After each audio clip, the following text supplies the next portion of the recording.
Where are all the trains rushing to? Is it a race? No, they can't wait to get the latest Thomas and Friends magazine. It's packed with stories, activities and fun things to do. Plus, this great free stick and lift set. It's a really useful magazine. May the 12th, 1945, the world was introduced to the first book, The Three Railway Engines. This would lead into further releases before eventually spawning a franchise known around the world today as Thomas the Tank Engine and Friends. In these 80 years of the Little Blue Tank Engine, there are countless discussions about the books, models, CGI series, even the merchandise. But one topic I don't see discussed all that often is the magazines. First released in 1987, the Thomas comics were a staple for any fans of the model series in the mid-80s to late 90s and gave us extra content and fleshed out this already vibrant lived-in world. So to honour the 80th anniversary of the books, I thought we would take a look at their less discussed counterpart, the magazines, and more importantly, the abundance of weird, bizarre and downright make no sense at all exclusive characters that appeared in them. To say that there are dozens, and I mean dozens of characters, is an understatement, including a large number of human characters, so to narrow it down, we will only be looking at the locomotives, rolling stock and the odd vehicles in this list. So sit back, relax, and let's take a deep dive into the bizarre world of Thomas magazines. It's a really useful magazine.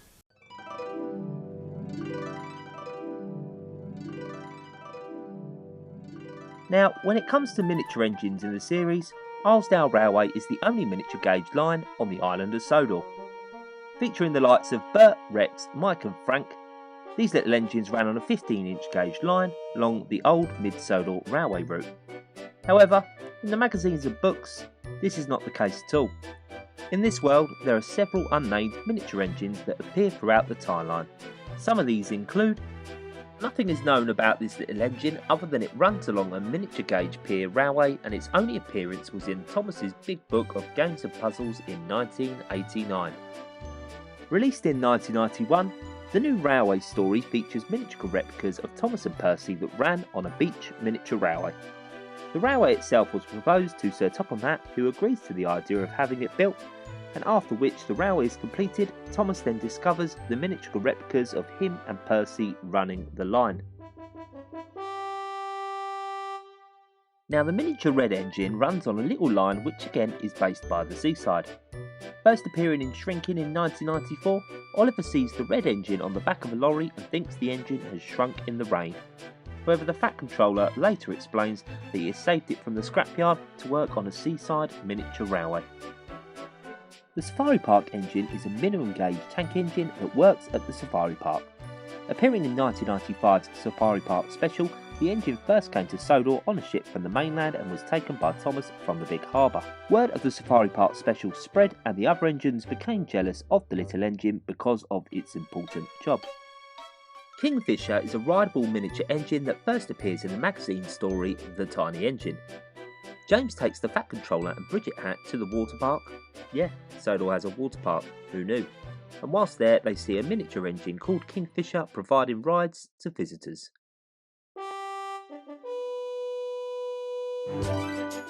When it comes to the books and the TV series, there are a plethora of characters to choose from when it comes to narrow gauge and standard gauge engines.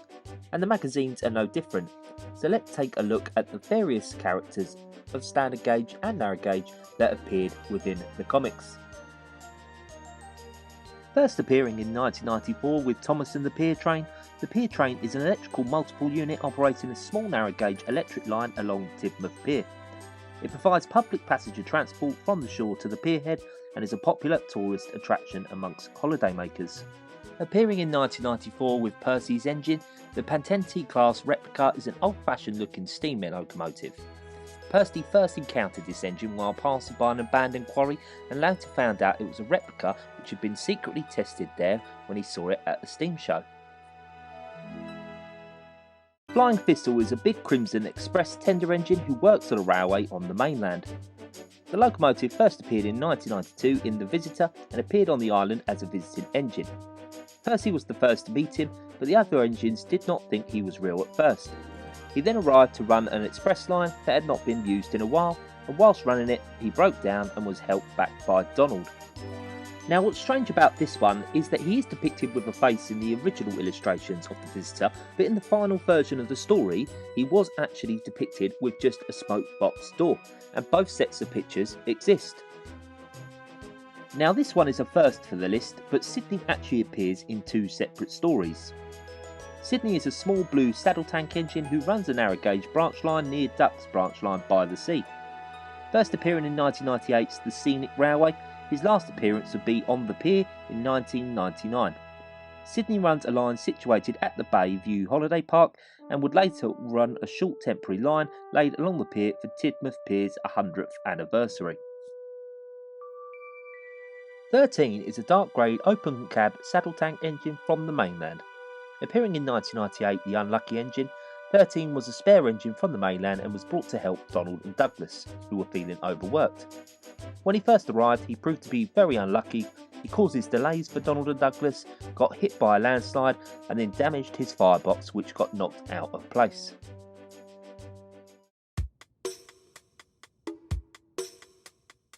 Now, when it comes to rolling stock characters, there aren't that many in the books or TV series, but that's not the case for the magazines. Weirdly enough, there are actually far more in the magazines compared to the books and TV series, so let's take a look at them.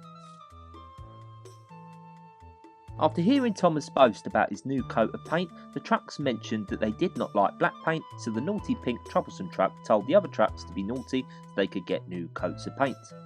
The Fat Controller explained that the black paint hid all the grime and dirt of them, but sent the truck to the works to be repainted pink.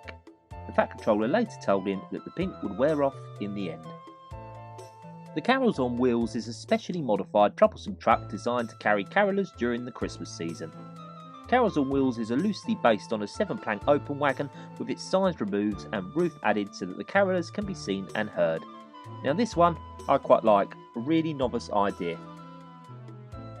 Old Bennett is an old Troublesome truck privately owned by Bennett & Co. Appearing only in the Most Troublesome Truck, the Fat Controller asked Thomas to work with old Bennett at the canal. Thomas did not want to take him, and he was known as one of the most troublesome trucks around and had never been washed. He was being loaded with rubbish and scrap, but after a car was loaded inside him, the crane operator accidentally knocked him into the water, and in the end he was rescued by a floating crane and was cleaned and given a repaint. Appearing in Clever Coached in 1997, the station coach was discovered by Annie and Clarabelle in an overgrown siding after Thomas and the Fat Controller found one of the stations had been vandalised. Annie suggested to the Fat Controller that the old coach be renovated and converted into the new station building.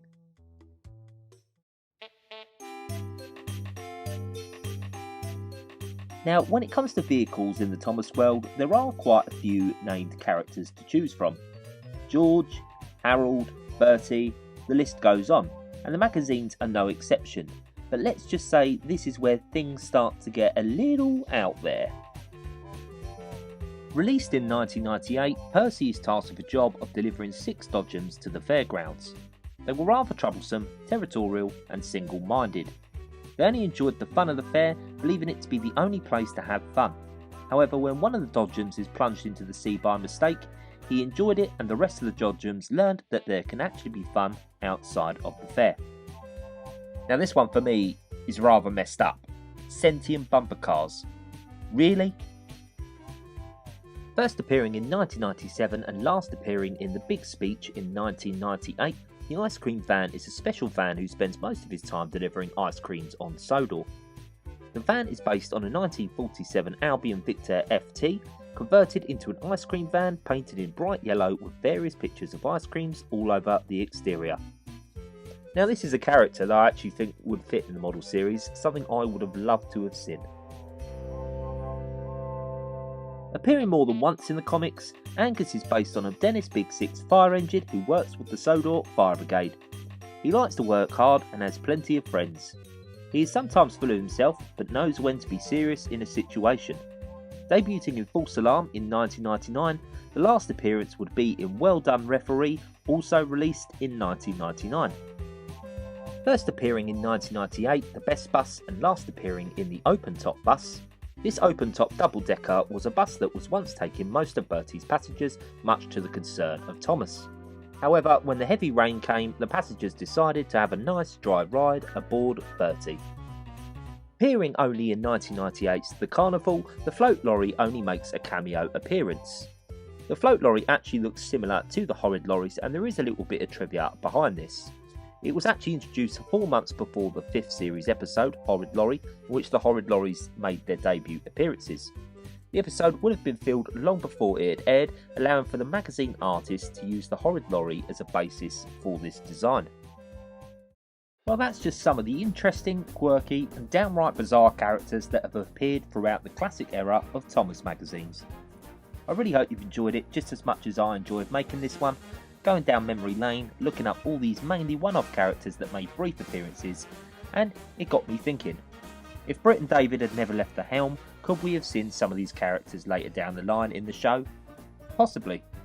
Some more rolling stock characters would have been nice, and the ice cream truck definitely would have been interesting, but I'm not too sure about those bumper cars.